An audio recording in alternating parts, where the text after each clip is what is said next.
நண்பர்களே வணக்கம். படத்தோட ஒன்லைனர் என்னன்னா, ஹீரோயினுக்கு கடவுள் பக்தி ரொம்ப அதிகமா இருக்கு. அதனால சம்பவம் பண்றது இவளுக்கு பிடிக்காது. ஹீரோயினோட புருஷன் மேட்ரு பண்ண முடியாம ரொம்ப கடுப்பா இருக்கிறான். சம்பவம் பண்றத சொல்லி கொடுக்கிற ஒரு மர்மமான பங்களாவில ஹீரோயினை ஒரு மாசம் தங்க வைக்கிறான். புருஷன் முன்னாடியே இந்த பங்களால பொண்டாட்டிக்கு எல்லாமே சொல்லி கொடுக்கறத புருஷனும் பாக்குறான். படத்துல தரமான சம்பவங்களுக்கு எந்த பஞ்சமும் இல்ல. அதுக்கப்புறம் ஹீரோயினுக்கு என்ன ஆச்சு, அதுதான் இந்த படத்தோட கதை. நீங்க எதிர்பார்க்கிற நிறைய விஷயங்கள் இந்த படத்துல இருக்கு. படத்தோட ஆரம்பத்துல ஹீரோயினை காமிக்கிறாங்க. ஹீரோயினுக்கு கடவுள் பக்தி ரொம்ப அதிகமா இருக்கிறதால இவளுக்கு மேட்ரு பண்றதெல்லாம் இன்ட்ரெஸ்டே இல்ல. சம்பவம் பண்றதெல்லாம் ரொம்ப பெரிய தப்பு அப்படின்னு இவ வாழ்ந்துட்டு வரா. இவ ஒரு போட்டோகிராஃபரா வேலை செய்யறா. இவன் தான் ஹீரோயினோட புருஷன், ஒரு மனநோய் டாக்டர். இவங்களுக்கு கல்யாணம் ஆனதுல இருந்து பொண்டாட்டி கூட மேட்ரு பண்ணவே முடியலையே அப்படின்னு புருஷனும் ரொம்ப கடுப்பா இருக்கிறான். ஒரு அழகான பொண்டாட்டி வீட்டுல இருக்கிறா. ஆனா அவளுக்கு மேட்ரு பண்றதுல விருப்பம் இல்லாததால ஒண்ணுமே பண்ண முடியாம புருஷனும் அப்படியே காஞ்சு போயிருக்கிறான். அவன் பொண்டாட்டிக்கு இருக்கிற இந்த மேட்டர் பிரச்சனையை சரி பண்றதுக்காக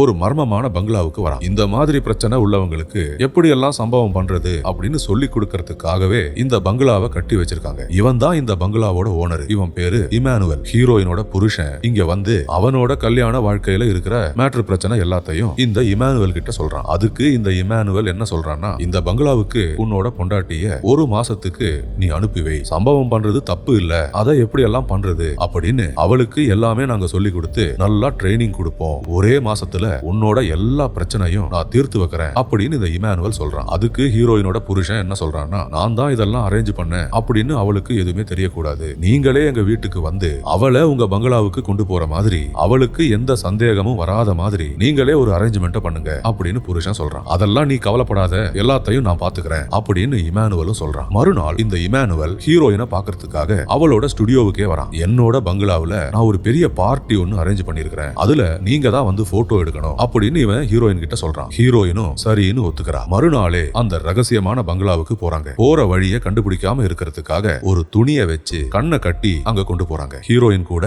அவளோட புருஷனும் போறான். ஹீரோயினுக்கு தெரியாம இவன் தான் எல்லாத்தையும் அரேஞ்ச் பண்ணிருக்கான். இப்போ ஒண்ணுமே தெரியாத மாதிரி நடிச்சுக்கிட்டு அப்படியே ஹீரோயின் கூடவே போறான். கொஞ்ச நேரத்திலேயே இந்த மர்மமான பங்களாவுக்கு வராங்க. ஹீரோயின் இந்த பங்களாவுக்குள்ள வந்து போட்டோ எல்லாம் எடுத்துட்டு இருக்கும் போதே இமானுவல் அவனோட வேலையை ஆரம்பிக்கிறான். புருஷன் இருக்கும் போதே அவன் கண்ணு முன்னாடியே ஒரு அருமையான சம்பவத்தை செய்ய ஆரம்பிக்கிறாங்க. ஹீரோயினோட புருஷன் எதிர்பார்த்ததை விட ரொம்ப சூப்பரா களத்துல இறங்கி நல்லா வேலை செய்யறாங்க. ஒரே நேரத்துல நிறைய பேரு ஒன்னா இறங்கி ஒரு தரமான சம்பவத்தை செய்யறாங்க. அன்னைக்கு நடந்த சம்பவத்தை எல்லாத்தையும் பார்த்துட்டு ஹீரோயினை அந்த பங்களாவுல விட்டுட்டு புருஷன் வீட்டுக்கு வந்துடுறான். கொஞ்ச நாளைக்கு அப்புறம் ஹீரோயினோட தங்கச்சி ஹீரோயினுக்கு எவ்வளவு போன் பண்ணியும் ஹீரோயின் போனை எடுக்காததால ஹீரோயினை பாக்குறதுக்காக அவளோட வீட்டுக்கு வரா. ஹீரோயினோட தங்கச்சி கூட அவளோட புருஷனும் இருக்கிறான். அக்கா எங்க அப்படின்னு தங்கச்சி கேக்குறா. அதுக்கு ஹீரோயினோட புருஷன் என்ன சொல்றான்னா, 2-3 நாளா அவ எங்க போயிட்டானே தெரியல, யாரோ அவளை கடத்திட்டு போயிட்டாங்க அப்படின்னு நான் நினைக்கிறேன். நான் போலீஸ்ல கம்ப்ளைண்ட் பண்ணிருக்கிறேன், கூடிய சீக்கிரமே அவளை கண்டுபிடிச்சிருவாங்க அப்படின்னு போலீஸும் சொல்லிருக்காங்க அப்படின்னு ஹீரோயினோட புருஷன் சொல்றான். ஆனா ஹீரோயினோட தங்கச்சி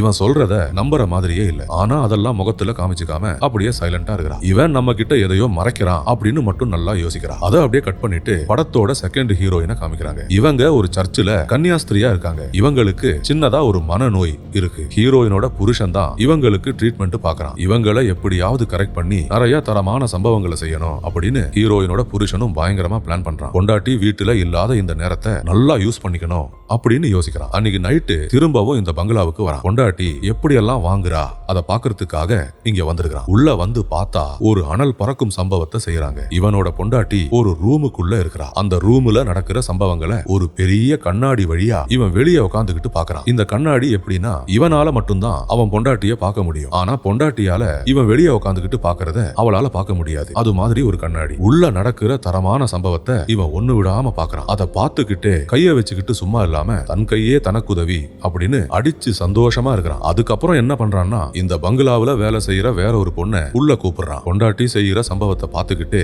இவனும் நல்லா களத்துல இறங்கி ஒரு அருமையான சம்பவத்தை செய்யறான். நல்லா வெளு வெளுன்னு போட்டு வெளுத்து வாங்குறான். வீட்டுல என் கூட எதையுமே செய்ய மாட்டேற, ஆனா இங்க வந்து இவங்க கொடுக்கறத எல்லாத்தையும் வாங்குற அப்படின்னு யோசிக்கிறான்.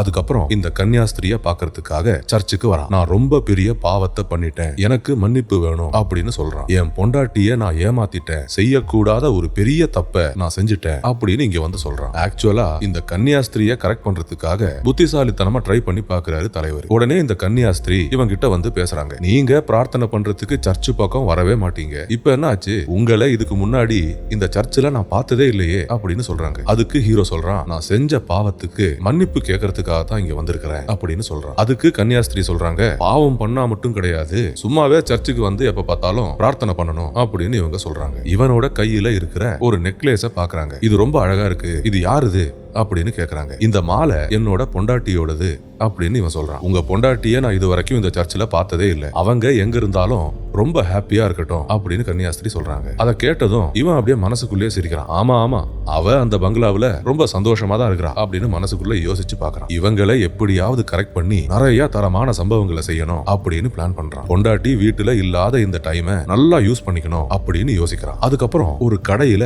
ஒரு பொண்ணை பாக்குறான். அது யாருன்னா அந்த பங்களாவுல வேலை செய்யற ஒரு பொண்ணை இங்க ஒரு கடையில பாக்குறான். இவளை பார்த்ததும் அப்படியே மிரண்டு போறான். இவன் உடனே இந்த பொண்ணு கிட்ட வந்து பேசுறான். ஆனா இந்த பொண்ணு இவன் கிட்ட பேசவே மாட்டா. அந்த பங்களாவோட ரூல்ஸ் படி நம்ம வெளியே வச்சு பேசக்கூடாது, அது ரொம்ப பெரிய தப்பு அப்படின்னு இந்த பொண்ணு சொல்றான். அதுக்கப்புறம் இவன் கிட்ட இருக்கிற ஒரு போட்டோவை அந்த பொண்ணு கிட்ட காமிக்கிறான். அது ஏன்னா அந்த போட்டோ இவனோட பொண்டாட்டி எடுத்த போட்டோ, இவனோட பொண்டாட்டியோட போட்டோ ஸ்டுடியோல இருந்து இவனுக்கு கிடைச்ச ஒரு போட்டோ. இந்த போட்டோல இந்த பங்களாவுல வேலை செய்யற பொண்ணு இருக்கிறா. அப்போ என் பொண்டாட்டிக்கும் இந்த பொண்ணுக்கும் என்ன தொடர்பு அப்படின்னு இவன் யோசிக்கிறான். அது என்ன அப்படின்னு தெரிஞ்சுக்கிறதுக்காக இந்த போட்டோவை இந்த பொண்ணு கிட்ட காமிக்கிறான். இந்த போட்டோல இந்த பொண்ணு அப்படியே அம்மனமா இருக்கிறா. நீ யாரு, எதுக்கு நீ என் பொண்டாட்டிய பார்க்க வந்த, உன்னோட போட்டோவை அவ எதுக்கு எடுத்தா, எல்லாத்தையும் என்கிட்ட சொல்லு அப்படின்னு இவன் கேக்குறான். அதுக்கு இந்த பொண்ணு ஒரு சின்ன பிளாஷ்பேக் மாதிரி ஓபன் பண்ணி ஒரு சின்ன கதையை சொல்றா. நான் ஒரு மாடலிங் போட்டோஸ் எடுக்கிறதுக்காக உங்க பொண்டாட்டியோட ஸ்டுடியோவுக்கு நான் வந்திருந்தேன், என்னோட போட்டோஸ அவங்க எடுத்தாங்க அப்படின்னு 2 மாசத்துக்கு முன்னாடி நடந்த ஒரு விஷயத்த இந்த பொண்ணு எல்லாத்தையும் சொல்றா. போட்டோ எல்லாம் எடுத்ததுக்கு அப்புறம் நாங்க 2 பேரும் ஒரு அருமையான சம்பவத்தை செஞ்சோம் அப்படின்னு சொல்றா. இத கேட்டதும் ஹீரோ அப்படியே மிரண்டு போறான். உங்க பொண்டாட்டிக்கு உங்க கூட செய்யறதை விட எங்க கூட செய்யறதுலதான் அவங்களுக்கு சந்தோஷம் அப்படின்னு இந்த பொண்ணு சொல்றா. அப்போ பொண்டாட்டிக்கு அந்த மாதிரி மேட்டர் தான் பிடிக்கும் அப்படின்னு இவனும் புரிஞ்சுக்கிறான். அதுக்கப்புறம் ஹீரோ அவனோட ஆபீஸுக்கு வரான். இங்க வந்து பார்த்தா பொண்டாட்டியோட தங்கச்சி ஒரு சேர்ல உட்காந்துட்டு இருக்கிறா. அம்மனமா இருக்கிறா, மயக்கமா இருக்கிறா. இவளுக்கு என்னடா ஆச்சு, இவ எப்படா இங்க வந்தா அப்படின்னு இவனும் பக்கத்துல போய் பாக்குறான். இந்த ரூம்ல இந்த பொண்ணோட புருஷனும் இருக்கிறான். என்னடா நடந்தது அப்படின்னு ஹீரோ இந்த புருஷன் கிட்ட கேக்குறான். அதுக்கு இந்த பொண்ணோட புருஷன் நடந்தது எல்லாத்தையும் சொல்றான். நேத்து நாங்க 2 பேரும் ஒரு மர்மமான பங்களாவுக்கு ஒரு பார்ட்டிக்கு போனோம், ரொம்ப அருமையான ஒரு மேட்டர் பார்ட்டி. அந்த மாதிரி சம்பவம் எல்லாம் செய்யறதுக்குன்னு அந்த பங்களாவை கட்டி இருக்கிறாங்க அப்படின்னு இவன் பேசும்போதே இவன் எந்த பங்களாவை பத்தி பேசுறான் அப்படின்னு ஹீரோ புரிஞ்சுக்கிறான். இவனோட பொண்டாட்டி போயிருக்கிற அதே பங்களாவை பத்தி தான் இவனும் பேசுறான் அப்படின்னு புரிஞ்சுக்கிறான். அதுக்கப்புறம் இந்த பொண்ணோட புருஷன் நடந்த விஷயத்த சொல்றான். அந்த பங்களாவுல நாங்க 2 பேரும் இருக்கும்போது இவ எனக்கு தெரியாம ஏதோ ஒரு மர்மமான மருந்தை வாங்கி சாப்பிட்டு இப்படி ஆயிட்டா. அந்த மர்மமான விஷயத்த சாப்பிட்டதுல இருந்து இவ இப்படிதான் இருக்கிறா, எப்பவுமே அம்மனமாவே இருக்கிறா, எப்பவுமே சம்பவம் பண்ணாம இவளால இருக்கவே முடியல. நீ தான் ஒரு டாக்டர் ஆச்சே, ஏதாவது செஞ்சு இவளை காப்பாத்து, அதுக்காக தான் இவளை இங்க கொண்டு வந்தேன் அப்படின்னு இந்த பொண்ணோட புருஷன் சொல்றான். உடனே ஹீரோ சில மருந்தெல்லாம் கொடுத்து இந்த பொண்ணை பழையபடி நார்மலா மாத்துறான். இந்த பொண்ணு இவன் பொண்டாட்டியோட தங்கச்சி. அந்த பங்களாவுக்கு இவ போன போது இவன் பொண்டாட்டிய பாத்துருப்பாளா அப்படின்னு இவன் பயப்படுறான். ஏன்னா இவன் எல்லார்கிட்டையும் பொண்டாட்டிய யாரோ கடத்திட்டு போயிட்டாங்க அப்படின்னு பொய்ய சொல்லி வச்சிருக்கான். இவங்க கிட்ட மாட்டிப்போமா அப்படின்னு பயங்கரமா பயப்படுறான். இனிமே அந்த மாதிரி பங்களாவுக்கு எல்லாம் போகாதீங்க, அது உங்க உயிருக்கே ஆபத்து அப்படின்னு சொல்லி பயப்படுத்தி இவங்களை அங்கிருந்து அனுப்புறான். பொண்டாட்டியோட தங்கச்சியை அந்த நிலைமையில இவன் பார்த்ததை இவனால மறக்கவே முடியல. கார்ல போகும்போது அவளை பத்தி அப்படியே யோசிச்சு பாக்குறான். எப்படியாவது கரெக்ட் பண்ணி ஒரு சூப்பர் சம்பவத்தை செய்யணும் அப்படின்னு மனசுல பிளான் பண்றான். அப்படியே காரை ஓட்டிக்கிட்டு நேரா அந்த பங்களாவுக்கே வரான். இங்க வந்து உட்காந்துக்கிட்டு பொண்டாட்டி வாங்குறத ஒண்ணு விடாம பாக்குறான். சம்பவம் நடக்கிற ரூமுக்கு வெளியே உட்காந்துக்கிட்டு ஒரு கண்ணாடி வழியா ஒண்ணு விடாம எல்லாத்தையும் பாக்குறான். அப்படியே பாத்துக்கிட்டு கைய வச்சுக்கிட்டு சும்மா இல்லாம தன் கையே தனக்கு உதவி அப்படின்னு அடிச்சு சந்தோஷமா இருக்கிறான். மொரட்டு காளைங்க களத்துல இறங்கி நல்லா வேலை செய்யறத ஒண்ணு விடாம பாக்குறான். அடி பாவி, என் கூட மட்டும் ஒண்ணுமே செய்ய மாட்டேற, இங்க வந்து நீ நல்லா என்ஜாய் பண்ற, இப்போ உனக்கு எந்த வெக்கமும் இல்ல, எந்த தயக்கமும் இல்ல, இவங்க குடுக்கறத நல்லா வாங்குற, எல்லாம் என் தலையெழுத்து, இதெல்லாம் பார்க்கணுமா என்ன அப்படின்னு கொஞ்ச நேரம் அசிங்கப்பட்டாலும் ரூமுக்குள்ள நடக்கிற சம்பவத்தை ஒண்ணு விடாம பாக்குறான். கண் சிமிட்டாம பாக்குறான். அடி ஒன்னொன்னும் இடி மாதிரி இறங்குறத பார்த்து ரசிக்கிறான். ஷாட்டு மேல ஷாட்டு போட்டு என்ஜாய் பண்றத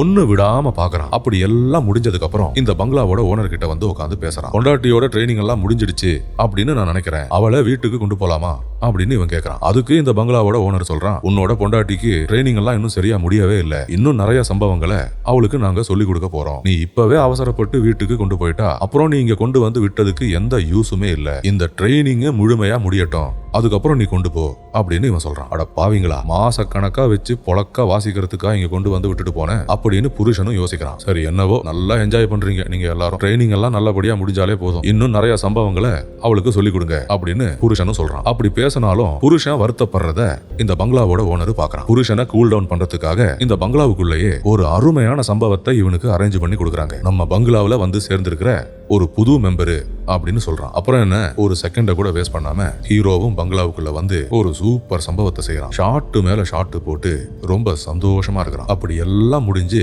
முகமூடிய கழட்டி பார்க்கும் போதுதான் இது இவன் பொண்டாட்டியோட தங்கச்சி அப்படின்னு தெரிஞ்சுக்கிறான். இவனோட முகமூடிய கழட்டாததால அவ கூட யாரு சம்பவத்தை செஞ்சா அப்படின்னு பொண்டாட்டியோட தங்கச்சிக்கு தெரியாது. அப்படி இவங்க ரெண்டு பேரும் இந்த ரூம்ல சம்பவத்தை செய்யும் போது பக்கத்து ரூம்ல இந்த பொண்ணோட புருஷன், அதாவது ஹீரோயினோட தங்கச்சியோட புருஷன், அவனுக்கு பிடிச்ச மாதிரி ரெண்டு பேரு கூட ஒரு சூப்பர் சம்பவத்தை செய்யறான். ரெண்டு ரூமுக்கும் நடுவுல ஒரு கண்ணாடியும் இருக்கு. அந்த கண்ணாடி வழியா இந்த ரூம்ல நடக்கிறத அந்த ரூம்ல பாத்துக்கிட்டு, அந்த ரூம்ல நடக்கிறத இந்த ரூம்ல பாத்துக்கிட்டு இவங்க எல்லாருமே நல்லா களத்துல இறங்கி வெளு வெளுன்னு பட்டே கிளப்புறாங்க. ஷாட்டு மேல ஷாட்டு போட்டு ஒரு வேற லெவல் சம்பவத்தை செய்யறாங்க. ஹீரோவும் அவன் ஆசைப்பட்ட மாதிரியே அவன் மனசுல இருக்கிற எல்லாத்தையும் ஒண்ணு விடாம செஞ்சு ரொம்ப சந்தோஷமா இருக்கிறான். பொண்டாட்டியோட தங்கச்சி கூட இப்படி ஒரு சூப்பர் சம்பவம் நடக்கும்னு அவன் கனவுல கூட எதிர்பார்க்கல. ரொம்ப நாளா வெயிட் பண்ண கனவு இன்னைக்குதான் நிஜமாகுது. ரொம்ப நாளா இவ கூட செய்யணும் அப்படின்னு இவன் நிறைய பிளான் பண்ணிருக்கான். ஆனா இந்த பங்களாவோட ஓனரு எல்லாரையும் நல்லா புரிஞ்சு வச்சிருக்கான். யாருக்கு என்ன தேவை, யாருக்கு என்ன பிடிக்கும் அப்படின்னு நல்லா தெரிஞ்சு வச்சிருக்கான். ஹீரோவுக்கு இந்த ஆசை இருக்கு அப்படின்னு தெரிஞ்சு வச்சதால அவனுக்கு ஒரு சர்ப்ரைஸ் கொடுக்கறதுக்காக முகமூடி எல்லாம் போட்டு ஒரு சூப்பர் சம்பவத்தை அரேஞ்ச் பண்ணி கொடுத்திருக்கான். இந்த பங்களாவோட ஓனருக்கு மனசுக்குள்ளேயே நன்றியை சொல்லிக்கிட்டு தீயா வேலை செஞ்சு பட்டைய கலப்புறான். இனிமே தினமும் இந்த பங்களாவுக்கு வரணும் அப்படின்னு யோசிக்கிறான். பொண்டாட்டியோட தங்கச்சி என்னைக்கெல்லாம் இங்க வருவா அப்படின்னு தெரிஞ்சுக்கணும், அதை தெரிஞ்சுக்கிட்டு அன்னைக்கு மிஸ் பண்ணாம இங்க வந்துடணும் அப்படின்னு யோசிக்கிறான். பொண்டாட்டியோட தங்கச்சியோட புருஷனும் ரொம்ப வித்தியாசமா ரொம்ப ஃப்ரீயா இருக்கிறான். பொண்டாட்டிய நல்லா ஃப்ரீயா விட்டுட்டு அவளோட சந்தோஷம் தான் எல்லாம் அப்படின்னு யோசிக்கிறான். அவளோட சந்தோஷத்துக்காக என்ன வேணாலும் செய்யலாம் அப்படின்னு யோசிக்கிறான். இப்படிப்பட்ட ஒரு புருஷன் இருக்கிறதால நம்ம சம்பவத்தை செய்யறதுல எந்த பிரச்சனையும் வராது அப்படின்னு ஹீரோவும் புரிஞ்சுக்கிறான். அதுக்கப்புறம் இந்த கன்னியாஸ்திரிய பாக்குறதுக்காக சர்ச்சுக்கு வரான். எப்படியாவது கரெக்ட் பண்ணி நிறைய சம்பவங்களை செய்யணும் அப்படின்னு ரொம்ப ட்ரை பண்றான். அப்படி இவங்க பேசிட்டு இருக்கும் போது இந்த கன்னியாஸ்திரி ஒரு விஷயத்த சொல்றான். அது என்னன்னா, அடுத்த வாரம் வேற ஊருக்கு டிரான்ஸ்பர் வாங்கிட்டு இந்த ஊரை விட்டு போற விஷயத்த இந்த கன்னியாஸ்திரி இவங்க கிட்ட சொல்றான். இத கேட்டதும் இவன் அப்படியே உடைஞ்சு போறான். எப்படியாவது கரெக்ட் பண்ணி மேட்ரு பண்ணலாம் அப்படின்னு பார்க்கும்போது ஊரை விட்டு போறேன் அப்படின்னு ஒரு குண்டை தூக்கி போடுறாளே, இனிமே என்னடா பண்றது அப்படின்னு மனசுடைஞ்சு போறான். ஏன் உடனே போற, இன்னும் கொஞ்ச நாள் கழிச்சு போலாம்ல அப்படின்னு இவன் சொல்றான். அதுக்கு இந்த கன்னியாஸ்திரி சொல்றா, இது என்னோட முடிவு கிடையாது, சர்ச் ஃபாதரோட முடிவு. அவரு தான் எனக்கு டிரான்ஸ்பர் வாங்கி கொடுக்கிறாரு. எனக்கும் இந்த ஊரை விட்டு போகணும்னு இல்ல. ஆனா என்ன பண்றது, சர்ச் ஃபாதர் சொல்லும் போது கேட்காம இருக்க முடியுமா? உங்க கூட பேசி பழகி இன்னும் சந்தோஷமா இருக்கலாம் அப்படின்னு நானும் ஆசைப்பட்டேன். ஆனா என்னோட ஆசையும் நடக்காமலே போகுது அப்படின்னு இந்த கன்னியாஸ்திரி சொல்றா. நான் அர்ஜென்டினா நாட்டுல உள்ள ஒரு சர்ச்சில் வேலைக்கு போறேன். அந்த சர்ச்சில் சைனீஸ் பாஷை தெரிஞ்ச யாராவது வேணும் அப்படின்னு சொல்லியிருக்காங்க. அதனாலதான் என்ன அங்க அனுப்பி வைக்கிறாங்க அப்படின்னு இந்த கன்னியாஸ்திரி சொல்றா. இந்த கன்னியாஸ்திரிக்கும் ஹீரோ ரொம்ப பிடிச்சு போகுது. இவன் கூட இருக்கணும், சான்ஸ் கிடைச்சா சில சம்பவங்களை செய்யணும் அப்படின்னு இவளும் ஆசைப்படுறா. ஆனா இவங்க வாழ்க்கையில விதி இப்படி விளையாட இவங்களால ஒண்ணுமே பண்ண முடியல. நீ எங்க போனாலும் உன்னை விட மாட்டேன், உன்னை தேடிக்கிட்டே வருவேன், நீ எங்க இருக்கிறியோ அங்க வச்சு தரமான சம்பவங்களை செய்வேன் அப்படின்னு ஹீரோ அவன் மனசுக்குள்ளே சொல்லிக்கிறான். இவ கண்ணை பார்த்து பேச தைரியமே இல்லாம அவனோட ஆசைகளை அப்படியே மனசுக்குள்ளே சொல்லிக்கிறான். அதை அப்படியே கட் பண்ணிட்டு ஹீரோயின் இருக்கிற இந்த பங்களாவை காமிக்கிறாங்க. அவளுக்கு மேட்ரு பண்றதுல புதுவிதமான ஒரு ட்ரைனிங் இங்க கொடுத்துட்டு இருக்காங்க. ஹீரோயின் அப்படி நல்லா வாங்குறத இவளோட புருஷன் ரூமுக்கு வெளியே நின்னுகிட்டு கண்ணாடி வழியா எல்லாத்தையும் பாக்குறான். புருஷன் வெளியே நிக்கிறான் அப்படின்னு ஹீரோயினுக்கு தெரியாது. புருஷனுக்கு தெரியாம நம்மள இங்க கடத்தி கொண்டு வச்சிருக்காங்க அப்படின்னு தான் இவ புரிஞ்சு வச்சிருக்கா. தொலைஞ்சு போன நம்மள தேடி கண்டுபிடிக்கிறதுக்காக நம்ம புருஷன் ரொம்ப கஷ்டப்படுறான் அப்படின்னு இவ நினைச்சுக்கிறான். ஆனா பொண்டாட்டிக்கு கிடைக்கிற எல்லா ட்ரைனிங்கையும் புருஷன் ஒண்ணு விடாம வெளியே நின்னுகிட்டு எல்லாத்தையும் பார்த்து ரசிக்கிறான். கண்ணா பின்னான்னு ஷாட் வாங்குறத ஒண்ணு விடாம பாக்குறான். பார்த்துக்கிட்டு கைய வச்சுக்கிட்டு சும்மா இல்லாம தன் கையே தனக்கு உதவி அப்படின்னு நல்லா அடிச்சு சந்தோஷமா இருக்கிறான். கை ரேக தேய் தெரியற அளவுக்கு வேக வேகமா வண்டியை ஓட்டி ரொம்ப உல்லாசமா இருக்கிறான். அப்படி பொண்டாட்டி வாங்குறத எல்லாத்தையும் பார்த்துட்டு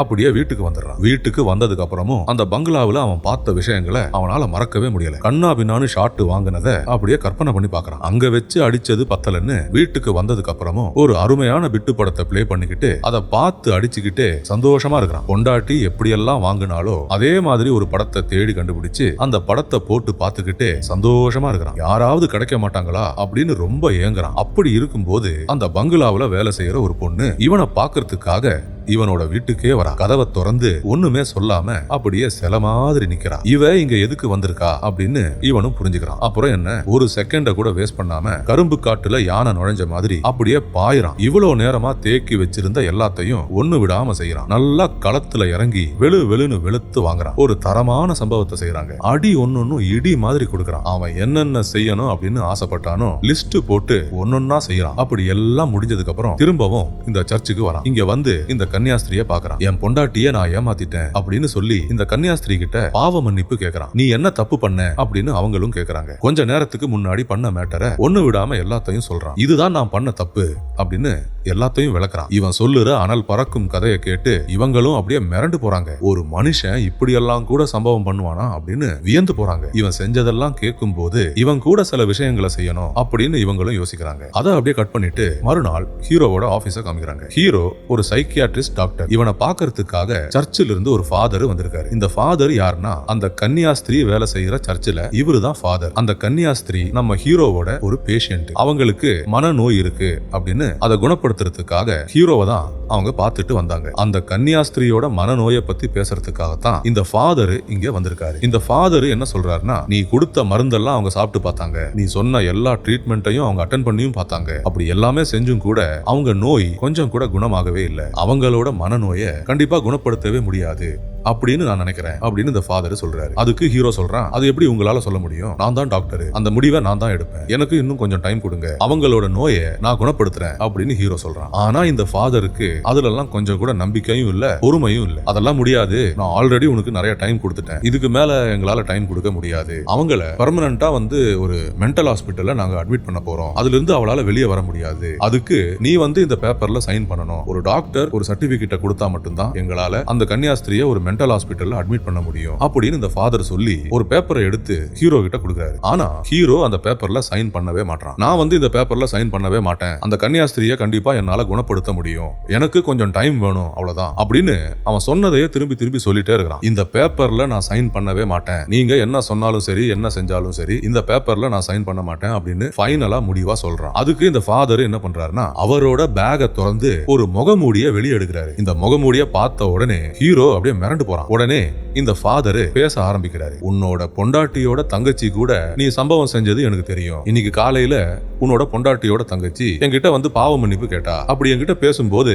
நேத்து நீங்க பண்ணது எல்லாத்தையும் அவ என்கிட்ட டீடைலா சொல்லிட்டா. நீ ஷார்ட் போட்டு என்ஜாய் பண்ண எல்லாமே எனக்கு தெரியும். ஒழுங்கு மரியாதையா இந்த பேப்பர்ல சைன் பண்ணு, இல்லனா நீ செஞ்ச இந்த விஷயத்தை நான் எல்லார்கிட்டயும் சொல்லிடுவேன், உன் பொண்டாட்டிகிட்டயும் சொல்லிடுவேன் அப்படின்னு சர்ச் ஃபாதரே மிரட்டுறாரு. சர்ச் ஃபாதர் இப்படி கையும் களவுமா பிடிப்பாரு, இப்படியும் நமக்கு வேட்டு வைப்பாங்கன்னு ஹீரோ கொஞ்சம் கூட எதிர்பார்க்கவே இல்லை. பயந்து போய் வேற வழி இல்லாம அந்த பேப்பர்ல அப்படியே சைன் பண்ணி கொடுத்துறான். அதாவது இந்த பேப்பரை வச்சுக்கிட்டு தான் அந்த கன்னியாஸ்திரிய ஒரு மென்டல் ஹாஸ்பிட்டல்ல அட்மிட் பண்ண முடியும், அவங்களே எப்படியாவது கரெக்ட் பண்ணி மேட்டர் பண்ணலாம் அப்படின்னு இவன் ரொம்ப கனவு கண்டான். இனிமே என்னடா பண்றது அப்படின்னு யோசிக்கிறான். மறுநாள் ஹீரோயின் வீட்டுக்கு திரும்பி வந்துடுறான். அந்த பங்களாவுல ட்ரைனிங் எல்லாம் முடிஞ்சு வீட்டுக்கே வந்துடுறான். ஹீரோவும் ஓடி போய் இது வரைக்கும் என்ன நடந்தது அப்படின்னு ஒண்ணுமே தெரியாத மாதிரி நடிக்கிறான். நீ எங்கிருந்து வர, உன்னை யாரு கடத்தி வச்சிருந்தா அப்படின்னு கேட்கறான். இவன் என்ன கேட்டாலும் ஹீரோயின் எந்த பதிலும் சொல்லாம அப்படியே இருக்கிறான். சரிவா நம்ம வீட்டுக்கு போலாம் அப்படின்னு இவன் சொல்றான். இல்ல நான் வீட்டுக்கு வரல, நான் என்னோட ஸ்டுடியோக்கு போறேன் அப்படின்னு பொண்டாட்டியும் சொல்றான். நான் சொல்றத கேளு, முதல்ல நம்ம வீட்டுக்கு போலாம், அதுக்கப்புறம் உன்னோட ஸ்டுடியோக்கு போலாம் அப்படின்னு புருஷன் சொல்றான். நான் ஒன்னும் சின்ன குழந்தை கிடையாது, நீ சொல்றத நான் கேட்கணும் அப்படின்னு இனிமே எதிர்பார்க்காத அப்படின்னு ஹீரோயின் ரொம்ப கோவமா பேசுறா. பொண்டாட்டி முன்ன இருந்த மாதிரி இல்ல, நல்லா மாறி இருக்கிறா அப்படின்னு இவனும் புரிஞ்சுக்கிறான். இவனோட பேச்ச கேட்காம ஹீரோயின் அவளோட ஸ்டுடியோவுக்கு போறா. அவளோட வேலையெல்லாம் முடிஞ்சு ராத்திரி ஆனதும் ரெண்டு பேரும் சந்திக்கிறாங்க. பொண்டாட்டி வீட்டுக்கு வந்ததுக்கு அப்புறம் ஹீரோ நிறைய கேள்விகளை கேட்கறான். உன்னை அன்னைக்கு அவனுங்க கடத்திட்டு போகும்போது உன்னை நான் காப்பாத்தலாம்னு வந்தேன், ஆனா நான் மயக்கம் போட்டு விழுந்துட்டேன், அதுக்கப்புறம் நீ எங்க போனன்னு எனக்கு தெரியல, அதனாலதான் நான் உன்னை காப்பாத்த வரல அப்படின்னு சொல்றான். ஆனா ஹீரோயின் இவன் பேசுறதெல்லாம் கண்டுக்கவே மாட்டான். அப்படியே இன்ட்ரெஸ்டே இல்லாம அப்படியே சைலண்டா இருக்கிறான். உன்னை அவனுங்க எங்க கொண்டு போனானுங்க அப்படின்னு புருஷன் கேட்க பொண்டாட்டி சொல்றா, ஒரு பெரிய பங்களாவுக்கு என்ன கொண்டு போனாங்க அப்படின்னு சொல்றா. அந்த பங்களா எப்படி இருந்தது, அதுக்குள்ள எத்தனை பேர் பேர் இருந்தாங்க அப்படின்னு இவன் அடுத்த கேள்வியை கேட்கறான். அதுக்கு ஹீரோயின் சொல்றா, அதுதான் நான் திரும்பி வந்துட்டேன்ல, இப்ப எதுக்கு சும்மா நிறைய கேள்விகளை கேட்கற அப்படின்னு ரொம்ப கோவமா பேசுறான். நீ என் பொண்டாட்டி, உனக்கு என்ன நடந்தது அப்படின்னு எனக்கு தெரிஞ்சே ஆகணும் அப்படின்னு புருஷனும் சொல்றான். அந்த பங்களாவுல எத்தனை பேர் இருந்தாங்க, அவங்க உன்னை ஏதாவது செஞ்சாங்களா அப்படின்னு கேட்கறான். அதுக்கு ஹீரோயின் சொல்றா, அந்த பங்களாவுல நிறைய பேர் இருந்தாங்க, ஆம்பளைங்க பொம்பளைங்க அப்படின்னு நிறைய பேர் அந்த பங்களாவுல இருந்தாங்க. என் கூட அவங்க நிறைய விஷயங்களை செஞ்சாங்க. ஆரம்பத்துல எனக்கு அதெல்லாம் ரொம்ப கஷ்டமா இருந்தது, ஆனா போக போக அதெல்லாம் எனக்கு பழகி போயிடுச்சு. கொஞ்ச நாளைக்கு அப்புறம் அதெல்லாம் எனக்கு ரொம்ப நல்லா இருந்தது. என்ன அவங்க எல்லாருமே ரொம்ப அன்பா பாத்துக்கிட்டாங்க அப்படின்னு ஹீரோயின் சொல்றா. அந்த பங்களாவுல பொண்டாட்டி வாங்குனது எல்லாத்தையும் இவன் ஒண்ணு விடாம பார்த்துட்டு இப்ப ஒண்ணுமே தெரியாத மாதிரி எல்லாத்தையும் அவகிட்டே கேட்டு தெரிஞ்சுக்கிறான். நான் முன்ன மாதிரி இல்ல, இப்ப நான் ரொம்ப மாறிட்டேன். அந்த பங்களாவுக்கு நான் போறதுக்கு முன்னாடி மேட்டரை பத்தி எனக்கு எதுவுமே தெரியாம இருந்தது. அங்க போனதுக்கு அப்புறம் நான் நிறைய விஷயங்களை கத்துக்கிட்டேன். சம்பவம் பண்ணாம என்னால இப்ப இருக்கவே முடியாது, எப்பவுமே அதை செய்யணும் போல இருக்கு அப்படின்னு ஹீரோயின் சொல்ல புருஷன் சொல்றான். அதுக்குதான் நான் இருக்கேன்ல, நம்ம செய்யலாம் அப்படின்னு இவன் சொல்றான். அதுக்கு உடனே ஹீரோயின் சொல்றா, நான் யாரு கூட செஞ்சாலும் உன் கூட மட்டும் செய்யவே மாட்டேன். உன்னை பார்த்தாலே எனக்கு ஒரு மாதிரி இருக்கு, உன் கூட செய்யறதுக்கு நான் செய்யாமலே இருப்பேன். ஏன்னு மட்டும் என்கிட்ட கேட்காத, என்னன்னு தெரியல, உன்னை பார்க்கவே பிடிக்கல, அருவருப்பா இருக்கு. அந்த பங்களாவுல இருந்தவனுங்க கூட உன்னை கம்பேர் பண்ணவே முடியாது, அவங்கெல்லாம் வேற லெவலு. அவங்க முன்னாடி நீ வெறும் எலி. இனிமே என்கிட்ட பேசுறேன் அப்படின்னு சொல்லி என்ன டிஸ்டர்ப் பண்ண வராத. நான் வெளியே போறேன், என்னோட ஃப்ரெண்ட்ஸுங்களை எல்லாம் பார்த்து ரொம்ப நாள் ஆச்சு, நான் அவங்கள பார்க்க போறேன், அவங்க கூட ரொம்ப சந்தோஷமா இருக்க போறேன் அப்படின்னு சொல்லி ஹீரோயின் அங்கிருந்து அப்படியே போறா. என்னடா நடக்குது அப்படின்னு ஒண்ணுமே புரியாம இவனும் அப்படியே முழிக்கிறான். அந்த பங்களாவுல இருந்தவனுங்க கூட என்ன கம்பேரே பண்ண முடியாது அப்படின்னு சொல்லிட்டாலே, அப்போ நான் அவ்வளவு மோசமாடா அப்படின்னு யோசிக்கிறான். அவனுங்க முன்னாடி நான் வெறும் எலின்னு சொல்லிட்டாலே, அப்போ அந்த பங்களாவுல அந்த மாதிரி விஷயங்கள்லாம் நிறைய நடந்திருக்கு அப்படின்னு புரிஞ்சுக்கிறான். இனிமே என்னடா பண்றது அப்படின்னு யோசிக்கிறான். அதுக்கப்புறம் இவன் உட்காந்து பயங்கரமா ஃபீல் பண்றான். பொண்டாட்டிய அந்த பங்களாவுக்கு அனுப்புனது வேஸ்டா போச்சே அப்படின்னு பயங்கரமா ஃபீல் பண்றான். இவன் அங்க போய் நிறைய விஷயங்களை கத்துக்கிட்டு வந்து மேட்டர்லாம் ரொம்ப சூப்பரா இருக்கும் அப்படின்னு நம்ம எதிர்பார்த்தா நம்ம போட்ட பிளான் எல்லாமே சொதப்பிக்கிச்சே அப்படின்னு ரொம்ப ஃபீல் பண்றான். அந்த பங்களாவுக்கு போய் கண்டவங்கிட்ட எல்லாம் நல்லா வாங்குனா, ஆனா ஏன் கூட செய்யறதுக்கு மட்டும் இவளுக்கு என்ன பிரச்சனை அப்படின்னு பயங்கர கடுப்பா இருக்கிறான். இனிமே என்ன பண்றதுன்னு தெரியாம அப்படியே பேந்த முழிக்கிறான். இவன் பொண்டாட்டிக்கு அப்படி என்னதான் தேவை, அவளை எப்படிதான் நார்மலா ஆக்க முடியும் அப்படின்னு யோசிக்கிறான். நார்மலான மனுஷங்க கல்யாண வாழ்க்கை எனக்கு கிடைக்கலையே அப்படின்னு ரொம்ப ஃபீல் பண்றான். இவ்வளவு அழகான ஒரு பொண்டாட்டி இருந்தும் ஒண்ணுமே செய்ய முடியலையே அப்படின்னு ரொம்ப நொந்து போறான். அதை அப்படியே கட் பண்ணிட்டு பொண்டாட்டி வேலை செய்யற ஸ்டுடியோவை காமிக்கிறாங்க. இந்த ஸ்டுடியோல போட்டோ எடுக்க வந்த வேற ஒரு பொண்ணு கூட ஒரு தரமான சம்பவத்தை செய்யறா. நல்லா களத்துல இறங்கி ஒரு சூப்பர் மேட்டர் பண்றாங்க. அப்படி உலகத்தையே மறந்து என்ஜாய் பண்ணிட்டு இருக்கும் போது இந்த ஸ்டுடியோவுக்கு ஹீரோயினோட புருஷனும் வந்துடுறான். இவனும் இங்க நின்னுகிட்டு அவன் பொண்டாட்டி பண்ற சம்பவத்தை எந்த சத்தமும் போடாம ஒண்ணு விடாம எல்லாத்தையும் பாக்குறான். அனல் பறக்கும் சம்பவத்தை பார்த்து அப்படியே மிரண்டு போறான். இப்படி எல்லாம் கூட மேட்டர் பண்ணுவாங்களா அப்படின்னு அதை பார்த்துக்கிட்டே அப்படியே சில மாதிரி நிக்கிறான். பார்த்து அங்க நின்னுகிட்டே அப்படியே மெதுவா அடிக்க ஆரம்பிக்கிறான். பொண்டாட்டிக்கு இதுதான் பிடிக்குது அப்படின்னு அவளை பத்தி புரிஞ்சுக்கிறான். புருஷன் இங்க நின்னு பாக்குறான் அப்படின்னு தெரியாம ஹீரோயினும் நல்லா என்ஜாய் பண்றா. ஷாட் மேல ஷாட் போட்டு ஒரு சூப்பர் சம்பவத்தை செய்யறாங்க. அப்படி எல்லாம் நடந்துட்டு இருக்கும் போது புருஷனுக்கு ஒரு போன் வருது. அதை எடுத்து மெதுவா பேசுறான். போன்ல யாரோ பேசுறாங்க. அவனை ஒரு இடத்துக்கு வர சொல்றாங்க. இங்க வந்து பார்த்தா இந்த கன்னியாஸ்திரி அப்படியே செத்து போனமா கிடக்குறா. இவளை யாரு கொலை செஞ்சா அப்படின்னு எதுவுமே காமிக்க மாட்டாங்க. ஹீரோ இந்த இடத்துக்கு வந்து இந்த கன்னியாஸ்திரிய பாக்குறான். இவ கூட சில சம்பவங்களை செய்யலாம் அப்படின்னு பிளான் பண்ணோமே, அது எதுவுமே முடியாம போச்சு அப்படின்னு ரொம்ப ஃபீல் பண்றான். இவ உயிரோட இருக்கும் போதே எல்லாத்தையும் செஞ்சிருக்கலாம், இவ்வளவு சீக்கிரம் செத்து போவான்னு இவன் எதிர்பார்க்கவே இல்லை. ஒரு அருமையான மேட்டரை மிஸ் பண்ணிட்டோம் அப்படின்னு ரொம்ப ஃபீல் பண்றான். அப்படியே அவ பக்கத்துல உட்காந்துக்கிட்டு அப்படியே தேம்பி அழுகுறான். என்னடா நம்ம வாழ்க்கை, மேட்டர் பண்றதுல நமக்கு ஒரு அதிர்ஷ்டமே இல்லையே, ஒரு நாசமா போன வாழ்க்கை இது அப்படின்னு அப்படியே கடுப்பாய் போறான். அந்த கடுப்புல அப்படியே வீட்டுல வந்து உட்கார்றான். இன்னைக்குன்னு பார்த்து இவன் பொண்டாட்டிக்கு என்ன ஆச்சுன்னு தெரியல, இவன் கூட ஒரு சம்பவத்தை செய்யணும் அப்படின்னு இவன் முன்னாடி வந்து நிக்கிறான். இப்படி ஒரு சந்தர்ப்பம் கிடைக்கும் போது இவன் சும்மா இருப்பானா? உடனே களத்துல இறங்கி அவன் வேலையை ஆரம்பிக்கிறான். அவனுக்கு தெரிஞ்ச எல்லா டெக்னிக்கையும் செஞ்சு ஒரு சூப்பர் சம்பவத்தை செய்யறான். அப்படி இவன் எவ்வளவு செஞ்சாலும் இவன் பொண்டாட்டிக்கு அதுல எல்லாம் சந்தோஷமே இல்லை. ஏன்னா இவன் பொண்டாட்டி அந்த பங்களாவுல இருந்த போது இதை விட பெரிய பெரிய மேட்டர்லாம் இவன் பார்த்ததால இவளோட புருஷன் இப்படி நார்மலா பண்ற மேட்டர்ல இவளுக்கு எந்த சந்தோஷமும் கிடைக்கல. இவன் பண்றத பார்த்து அப்படியே கடுப்பாகிறா. என்னடா இது, உனக்கு ஒண்ணுமே செய்ய தெரியல அப்படின்னு அப்படியே தலையில அடிச்சுக்கிறான். நம்ம பண்றது பொண்டாட்டிக்கு கொஞ்சம் கூட பிடிக்கல அப்படின்னு இவனும் தெரிஞ்சுக்கிறான். உனக்கு ஒண்ணுமே செய்ய தெரியல, உன் கூட செய்யறதுக்கு செய்யாமலே இருக்கலாம் அப்படின்னு பொண்டாட்டி இவனை அசிங்கப்படுத்திட்டு அங்கிருந்து அப்படியே எழுந்து போறான். என்னடா இது, நம்ம வாழ்க்கை இவ்வளவு மோசமா போச்சு அப்படின்னு இவனும் ரொம்ப ஃபீல் பண்றான். அடுத்தது என்ன பண்றது அப்படின்னு இவனுக்கு ஒண்ணுமே புரியல. இவனோட பொண்டாட்டிக்கு ரொம்ப வித்தியாசமான சம்பவம் தான் பிடிக்கும்னா நம்மளும் அந்த வித்தைய கத்துக்கலாம் அப்படின்னு இவன் பிளான் பண்றான். அதனால என்ன பண்றான்னா ஹீரோயினை ட்ரைனிங்காக அனுப்புன அதே பங்களாவுக்கு இவனும் வரான். அவளுக்கு கத்து கொடுத்த எல்லா வித்தைகளையும் நம்மளும் கத்துக்கலாம் அப்படின்னு பிளான் பண்ணி இங்க வந்திருக்கான். இங்க வந்து இந்த பங்களாவோட ஓனரை பார்த்து பேசுறான். என் பொண்டாட்டிக்கு நீங்க எப்படி எல்லாம் ட்ரைனிங் கொடுத்தீங்களோ அதே மாதிரி ட்ரைனிங் அதே மாதிரி வித்தைகளை எனக்கும் சொல்லி கொடுங்க அப்படின்னு சொல்றான். அதுக்கப்புறம் இவனோட ட்ரைனிங்க இந்த பங்களாவுல ஆரம்பிக்கிறாங்க. ஒரு பெரிய ரூம்ல இவனை உட்கார வச்சு அதுல நிறைய பேரை விட்டு இவனுக்கு எல்லா வித்தைகளையும் சொல்லி கொடுக்கறாங்க. இந்த ரூம்ல நடக்கிற எல்லாத்தையும் ஒரு பெரிய கண்ணாடி வழியா இந்த ரூமுக்கு வெளியே உட்காந்துக்கிட்டு இவனோட பொண்டாட்டியும் எல்லாத்தையும் பாக்குறான். பொண்டாட்டிக்கு ட்ரைனிங் கொடுக்கும் போது இவன் வெளியே உட்காந்துக்கிட்டு இந்த கண்ணாடி வழியா பார்த்த மாதிரி இப்போ இவனுக்கு கிடைக்கிற ட்ரைனிங்க இந்த கண்ணாடி வழியா பொண்டாட்டி இங்க வந்து எல்லாத்தையும் பாக்குறான். அப்படி சும்மா உட்காந்து பார்க்காம இங்க வேலை செய்யற ஒருத்தன் கூட ஒரு சூப்பர் சம்பவத்தை செஞ்சுக்கிட்டே பாக்குறான். அந்த ரூமுக்குள்ள புருஷன் ஒரு தரமான சம்பவத்தை செய்யறான். அவன் பண்றத பார்த்துக்கிட்டு அவன் பொண்டாட்டியும் ரூமுக்கு வெளியே ஒரு சூப்பர் சம்பவத்தை செய்யறான். அப்படி எல்லாம் முடிஞ்சதுக்கு அப்புறம் இந்த ரூமுக்கு வெளியே லைட்டை ஆன் பண்ணும் போது நம்ம இவ்வளவு நேரம் செஞ்ச சம்பவத்தை பொண்டாட்டி பார்த்திருக்கிறா அப்படின்னு இவன் புரிஞ்சுக்கிறான். பொண்டாட்டி கூட வேற ஒருத்தன் இருக்கிறதையும் இவன் கவனிக்கிறான். சரி ஏதோ ஒண்ணு, நானும் ஹாப்பி பொண்டாட்டியும் ஹாப்பி அப்படின்னு நினைச்சுக்கிறான். அப்படி இவங்க ரெண்டு பேரும் அவங்க வீட்டுக்கெல்லாம் போகாம இந்த பங்களாவிலேயே தங்கி அவங்க வாழ்க்கைய ரொம்ப சந்தோஷமா என்ஜாய் பண்றாங்க. புது புது வித்தைகளை கத்துக்கிட்டு ரொம்ப சந்தோஷமா இருக்காங்க. அவங்க அப்படி ஹாப்பியா இருக்கிறத காமிச்சுக்கிட்டு இந்த படத்தை அப்படியே முடிச்சுக்கிறாங்க. நண்பர்களே, இந்த வீடியோ பார்த்ததற்கு ரொம்ப நன்றி. தயவு செய்து என்னோட சேனலை சப்ஸ்கிரைப் செஞ்சு என்ன சப்போர்ட் பண்ணுங்க. மறக்காம பெல் பட்டனை ஆன் பண்ணி வைங்க. அப்பதான் நான் போடுற எல்லா வீடியோஸும் உங்களுக்கு கிடைக்கும். இந்த வீடியோவை பத்தின உங்களோட கருத்துக்களை மறக்காம கமெண்ட்ஸ்ல சொல்லுங்க. அடுத்த வீடியோவில் விரைவில் சந்திப்போம். நன்றி, வணக்கம்.